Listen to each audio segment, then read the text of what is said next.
Bonjour. Dans les années 80, j'ai été amené à travailler sur la Bible matin, midi et soir pour réaliser les scénarios d'une série de Bibles en bande dessinée. Et immanquablement, il a fallu que j'aille sur le terrain pour me pénétrer de ces lieux qui avaient habité ces événements retracés dans la Bible. Et c'est là que j'ai fait ma première rencontre avec le désert. Et j'ai réalisé que le peuple d'Israël avait vécu l'essentiel de sa révélation, donc de son expérience de Dieu, au désert, dans ce lieu d'aridité, de nudité, de dépouillement, de grandes difficultés. Et pourtant, c'est là que l'essentiel s'était passé.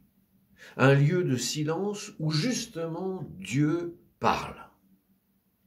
Alors, fort de cette expérience, quand par la suite j'ai guidé de nombreux pèlerinages en Terre Sainte, j'ai tenu à ce que le pèlerinage commence par le désert.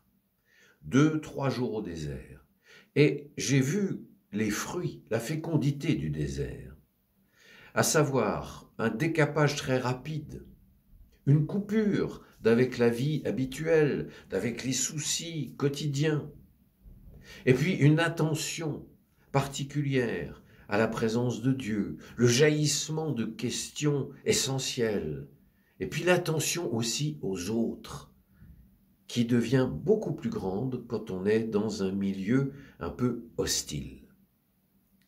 Après cette expérience au désert, je me suis dit que finalement, l'exode du peuple d'Israël, depuis l'Égypte jusqu'à la terre promise, était en sorte une image de notre vie à nous. Arrachés à l'esclavage par les eaux du baptême, nous sommes en route vers la terre promise. Et ce qu'Israël a vécu dans le désert, nous allons le vivre, nous aussi, à notre manière. Ensuite, on découvre dans un pèlerinage la verte Galilée et ses jardins. Car Jésus va révéler l'essentiel de sa mission dans des jardins. Je pense au jardin de Gethsémani, voire aussi au jardin de la résurrection.